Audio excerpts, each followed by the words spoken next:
From the time that they pronounced me dead was a good 45 minutes. They cut my clothes and then they paddled my heart because my heart had stopped. And I could see people screaming and crying, but I didn't realise that was actually my physical body because I was somewhere else. The only thing that I could feel, if you could imagine, absolute love and peace. There wasn't anything else to be felt. I was greeted by people I had known in the past. I'm back home again. Incredibly safe and felt at home. Welcome to Round Trip Death, everybody, and a warm welcome to our very special guests from Texas. And this is Deanna and Jeff Rae. How are you guys? Doing great today. We're here. Can't ask for much more. What part of Texas are you in? We're in Denton, just outside of Dallas. Gotcha. Well, we're going to be talking about Deanna's near-death experience in just a second. And I know it's going to be hard. You have not shared this publicly in a forum like this before. And it's hard because Jeff, and this is why I wanted Jeff on the show too, actually witnessed the accident that happened to his lovely wife, Deanna. And we'll be talking about that. Before we get into it, I'm going to give you 60 seconds to tell our listeners just a little bit about you. We are two retired stay-at-home people, and we're involved in our church, and we have some great friends, and we just are grateful to be here. We've been through a lot in the past few years. I've learned so much about God's grace and deserved favor, that we all receive. I have received it in abundance. We both have. How long have you two been married? This will be 7 years, coming in June. And the accident that we're going to talk about was how many years ago? It's been almost 4 years. Okay, so you were relatively newly married when this happened. Yes. Still madly in love, which is awesome. We still are. We're honeymooning until we die. Love it. That's awesome. All right, Deanna, take us back 4 years. Tell us what was going on that led up to your accident. Well, it was just as the pandemic was clearing up. We didn't have to wear masks anymore. We'd received stimulus checks, and we decided to stimulate the economy by buying a couple of electric. Well, I got an electric scooter, and Jeff got an electric bike. And we rode all over the place on them, all around town. Couple kids. Yeah, we just had so much fun getting out and doing that and exploring the neighborhoods. And the day of my accident, we had decided to ride up to the convenience store about a half-mile away. We had become very comfortable on the scooter and on the bike. We were just zipping around, going to go get a soft drink and come back home. We were familiar with the streets, but we were going a little fast, probably about 25 miles an hour. Did you have helmets on? I was not wearing a helmet. Jeff was not wearing a helmet either. And I had good intentions. I kept saying, I need to get a helmet. I need to get a helmet. I'm not 14 anymore. That's hindsight, though. Yeah. Well, it's just a PSA for everybody to remember to get their helmets and wear them. We had taken a corner, and we were going pretty fast, and I hit a rock or a pothole and got the speed wobble. And I remember locking eyes with my husband, like, oh no, this is not going to end well. Literally flipped over the handle rails of the scooter. I did about one good army roll because I know how to fall, but I was going so fast that on the second roll, I ragdolled. I was slipping everywhere. And I very distinctly remember hearing the sound of my head as it hit the pavement. And that was the last thing that I remembered at that point, was just the horrible sound. Jeff heard it as well. It's traumatizing. I relive it constantly. Jeff, let's hear your point of view on what happened right there. Like she said, we'd had those vehicles, electric bikes. She was on the stand-up when you've seen those things, and there were they weren't just the cheap ones. They were nice. We had, like we said, we'd gotten the stimulus checks, and they weren't something we could normally afford because we're on disability, both of us. So we, got something nice for ourselves, and to stimulate the economy a little bit. You should see this girl. She was, it's like we were teenagers again, but we weren't wearing helmets. We were raised in a different time. We didn't wear helmets.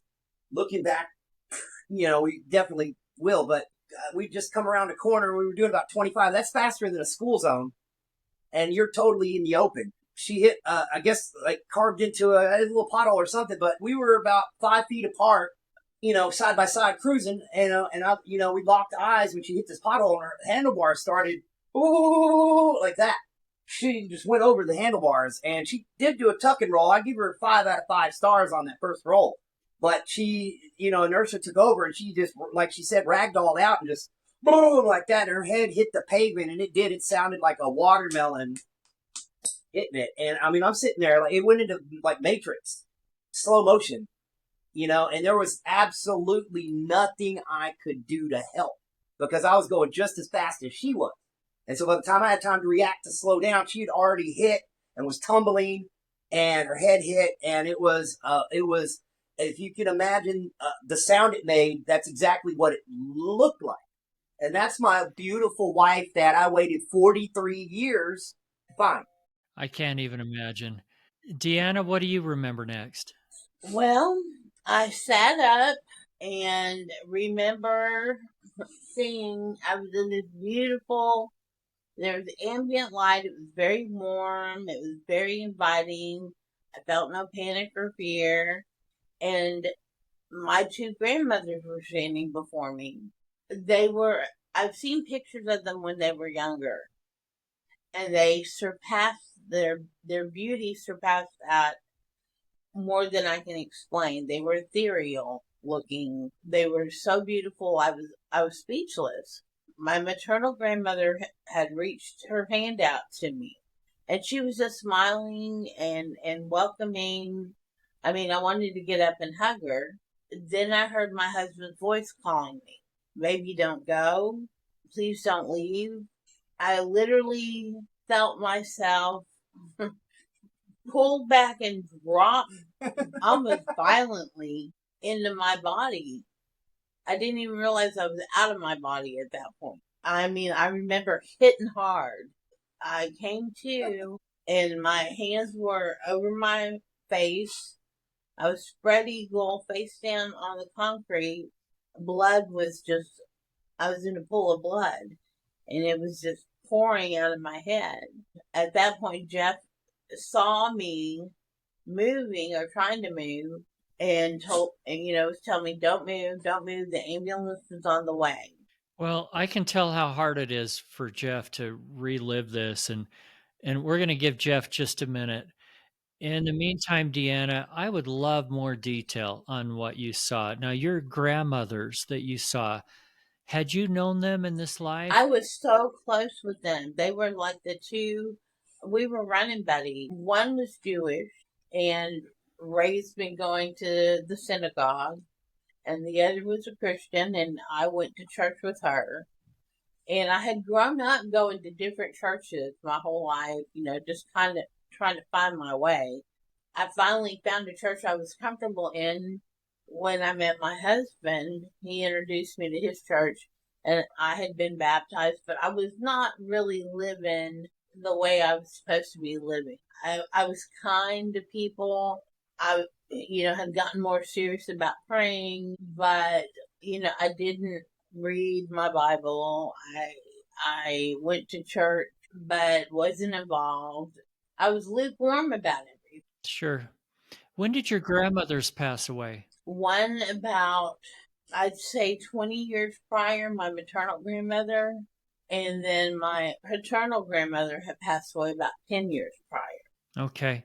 Now, some people in their near-death experience talk about feeling like they traveled, whether it's through a tunnel or a dark space or anything like that. You didn't have that experience? I did not have that experience. I didn't go through the light. I didn't go through a tunnel. I was just there in a place. And there were people behind my grandmothers too that I recognized, but they were in the background. I believe I saw my father, who had passed away about 5 years before, and my other grandfathers, people I didn't know, but I knew I was familiar with them, or I knew who they were, but I didn't know their names, type of thing. I was comfortable. The place was so warm and inviting, felt I belonged there. Do you remember anything else about what it looked like? There was just a warm glow, like an amber ambient light that surrounded everything. Everyone kind of had a glow to them. So I don't know if that was the ambient light that was being emitted from them or if it came from someplace else. And what were you feeling as you're seeing this? Oh, I was so thrilled to be there. I was so happy and calm. I mean, there wasn't a joyous moment. It was just, hey, you're here. I'm here with you. And it was just very peaceful, very calming. I'll be honest, since this has happened, my fear of dying is like gone. Jeff will explain that I didn't have a pulse when he checked. And for about 3 minutes, I was totally unconscious or dead. That's a short estimate because I checked her pulse and her breathing multiple times. I was in scouts and I was a lifeguard when I was young. I kept my head during this time. I didn't freak out. I'm not I kept my head and I literally kept her head while this was going on. He was holding my head. And I checked her breathing and pulse the entire time while the ambulance was on their way. She was definitely not, her vitals were not there for at least 3 minutes, possibly as long as 5, until the ambulance got there. Let's go ahead and jump to your part right now, Jeff. While she said that she was, visiting with her grandmothers and possibly others, when she came to rest face down, she was not moving at all. And I was calling out, don't leave me, don't go. I was praying. I was, begging God. It got to where I was getting pretty aggressive with it. I was angry. I got pretty angry about it, as you could probably guess most people would be, because, we had barely been married a little bit, maybe over 2 years at this point. I had waited so long, I was, trying to keep her going. I was, I didn't want to move her. I didn't know what injury she had, but besides what was blatantly obvious with her head, I didn't know if she'd injured her spinal cord or whatever. So I didn't want to try to flip her over and give her CPR or anything like that. I was trying to stop traffic. People were driving past and filming with their phones instead of stopping, or at least they were, hiding their face with their phone. I don't know if they were filming or not. There's possibly footage of this out there somewhere. I don't know. I finally had to aggressively stop a car, and some Samaritan did stop and call, an ambulance. I don't know what happened. I think the only phone we had with us was on her scooter mount, and that scooter was destroyed when she wrecked. When she said she came, I was like, please God, don't take her. Don't take her from me. Why would you wait this long to let me meet this woman and then take her from me? But literally, when she said she came back to her body, if you've ever seen anybody hit with the paddles when they're in cardiac arrest, and they arch like that, they arch their back, boom, when they get hit. And I talk with my hands a lot. I apologize. That may be a little too much for this. It's okay. You just be yourself. I don't know how else to act. I'm not an actor. But she arched her back from face down like a trout or something. Wham! And then this is the funniest thing ever. When I started saying, don't move, don't move, don't move. Baby, baby. I was so excited. I was crying and laughing at the same time. And to this day, I now have an issue. I laugh inappropriately when I should be crying. And I cry when I should be laughing. So if that happens during this podcast, please explain to your listeners that I'm not being an a-hole. I laugh when I'm supposed to cry sometimes. So PTSD, I don't know what else to call it. She said, no, babe, I don't want to go to the hospital. We just live a block away. Let's just go home. Because we have a fear of hospitals to this day because of other things. But she literally was gone for at least 5 minutes with no oxygen, no breathing, no heart pulse or nothing. And I'm not a certified doctor, but I know how to do things. We take care of ourselves here at the house. We've got health issues, so we know how to take pulse and things like that. So I can tell you she was gone. She was gone, dude, for a while. And so what she said she saw, even if there is nothing out there, and I'm playing devil's advocate here, if there's nothing else out there, what kind of miracle is in the brain to entertain it like that while you die, to make the passage out like that? What kind of accidental chemistry in the universe gives us that kind of a passage out when you die and then lets it reset itself to bring you back with that kind of a story? Mhm. Deanna, do you think that this was something like that, or do you think this was something very real? I think this was very real. I mean, I know I was in a different place. And I know that I was not in my physical body, here. And my biggest thing that I would like to share from my experience is that I know that when we die, there's someplace else that we go. There's something after this. And it's beautiful. I mean, it's peaceful. It's overwhelmingly calm. I felt no anger. I felt no pain. I can't think of a better word for the beauty that surrounded me, or for the peace that I experienced. And that's when people talk peace that passes all understanding, that is what I felt. I have never in my life felt anything so close to that calm. You described your grandmothers as looking beautiful. Can you give us any more insight into what they look like? Well, other than, like I said, ethereal, they had this glow about them. They were young. I've seen pictures of my grandmothers when they were young, but they not only were young, they were an elaborate, beautiful extension of what I've ever seen pictures of. That's awesome. Let's talk about the medical side for a minute. Oh, how badly were you injured? You went to the hospital, obviously. How bad were your injuries? I had an 8 millimeter brain shift midline to the left side of my head. I later learned that they had given me a 10% survival rate that first night.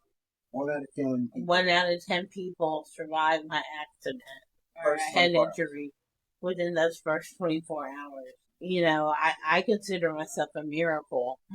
Me too. So what was the recovery like? How long were you in the hospital? What did they do? And not very long. I had a craniotomy the first night. They'd put some tubes in my head. I had several brain bleeds that we were very concerned about. They had put some tubing in my head to drain the fluid. I stayed not very long for that visit, and then I had another issue with swelling a few weeks later. Went back to another hospital that transported me to a specialized hospital with a neurologist that, top neurologist here in Texas, a neurosurgeon. Had another craniotomy. I had like staples that go from the middle of my forehead all the way around the back of my head, right over my ear, in a big horseshoe. My head was shaved. I had just half a head of spiky hair. And then I got all these times I had people praying for me. People lifting me up in prayer constantly. People from my church visiting. I had come home again, and I remember somebody bringing me a meal so that I didn't have to cook, or Jeff didn't have to worry about cooking, and I didn't have to worry about eating his cooking. But That might have been dangerous. It's very dangerous. And she looked at me and burst into tears. Here I am, half bald, staples in my head. I think she looked rock and roll. That's just me. But she started crying. She's like, "I'm so sorry. I'm so sorry." And I, at that moment, felt this joy in my heart. And I said, "You don't need to be sorry. I'm okay, and I've made it through this far. I'm the happiest I've ever been." Yeah. I'm married to this fabulous man, and I'm not down. Don't you be down for me. just be grateful. Just know that there's this grace that we all receive if we just reach out for it. In fact, sometimes we don't have to be reaching out and just get showered upon us. Yeah. And then I got a post-operative infection. MRSA. In my MRSA in my skull. Have you ever heard of that? MRSA? Yeah, MRSA. Yeah, that's super staph. That's what. Yeah, that's. And it was in my skull. My face swelled up, and I was going to the doctor to see my neurosurgeon the next day, but my eye had swollen up and gotten puffy. I literally could not see out of my right eye, and I went in to the doctor the next day. They said, you need to go into the ER. You need surgery right now. So here's my third craniotomy. Each time, I could have felt sorry for myself, and there were a couple times I did. I'm like, why me on this? Here I am trying to do right, be kind, and live right, pray, and follow Christ. Why are you doing this to us? That's the urge that you get. Yeah, sometimes I've seen people just shake their fists. Why me? Why is God doing this to us? And people ask me, well, don't you feel like you've been through, I've been through more than what I feel is my fair share. Yeah, but I think that it's taught me to have faith in something way bigger than me, that God answers prayers, because each time I came through better and better. My memory was clearing up. I was looking kind of funky with all these staples. I've got a big knot still on the side of my head that we don't know what it is, but it was caused from the wreck. And I walked around for about 6 months with a hole in my skull that they had taken out, a credit card size hole in my skull, because it was during COVID, and they were saving beds for people in case there was another COVID outbreak. So I had to walk around with a helmet on, a protective helmet on my head, like they wear for the kids on the special needs kids.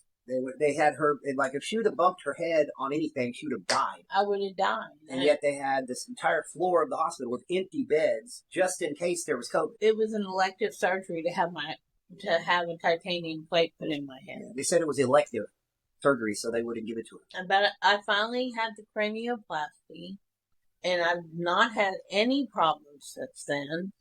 My hair's grown back finally. And I don't have the cool Mad Max hairdo anymore. I feel like I have this story to share with people that regardless of what happens, like I said, through this whole thing, I wasn't afraid each time that I was going to die. I knew that if I did, that I would be safe and I would be comforted and loved, and that I have a loving Father in heaven. He knows what's best for me. I've got a purpose here that he wants me to fulfill, or he wouldn't have brought me back. And so now I try to live my life as righteously as I can, as Christ-like as I can, and not backslide. I'm not saying I'm perfect by any means, but I don't live a day where I don't thank him and I don't have gratitude for being able to walk and talk and speak and be alive, because I could be so much worse. The midnight shift was so bad that, I have seizures. I do have seizure disorder now. She just had one like 2 days ago. Epilepsy. And that kind of is a pain, but I take medication for it. It seems to be relatively controlled. I'm not angry about it. I live with it. I think it makes me a stronger person. And I can be, hopefully, I've gotten to share this experience, privately amongst friends and with some friends at church. And hopefully I can inspire people to live a good life, to be kind to others, and to know that there's a place to go. We just don't die and fall into a black hole. Growing up Jewish, there was never a real definition between heaven and hell and whether or not we went anywhere. Jewish funerals are so depressing. Sure. And I know that I can leave this world and see my family. You know, that there are people that are there that are waiting for me to hang out and be there and rejoice. I get overwhelmed by that at times, just knowing. But I'm so grateful for the grace of God that I'm here and that I'm doing everything I can to share this with others so they know that they too can have a place in the spirit world, in heaven, whatever you want to call it. Afterlife. The afterlife. That we have our families there waiting for us. There is something to look forward to. There is something to work towards. There is a reason for the season. There's a reason for her story, and there's a reason that I want to help her to get it out, because you never know when you're going to be riding your bike with your wife one day and she's gone. And, you know, be nice to people. Be kind. Be kind to each other. I mean, you never know who that you're going to walk past in a grocery store, and just a kind word or a smile can keep that person from going home. Your spouse. Or to your spouse, or to a stranger that is on the street, that is walking past, or whatever, that you don't know what struggles people have, that you don't know what people are dealing with in their life, that they're one step away from just ending it. You never know when your number is going to come up, what little pothole somebody symbolically is going to run over in their life, and just, they're gone. Sometimes they don't get that chance to come back and tell their story. Yeah. And there's a lot of darkness in the world that people are dealing with every single day. I went through it. She went through it. Before we found each other, the valley of the shadow of death is deep out there, and they don't always know that there's footprints in the sand carrying them. Grandmama has that poem hanging on the wall everywhere, but not everybody has that grandma to read that poem to know that they're being carried through that, you know? Does everybody out there know what I'm talking about? The poem on Grandmama's wall? I think we know the poem of walking on the sand. But this woman here, man, I saw her go through it, and she went to the hospital. She had tubes hanging out of her skull.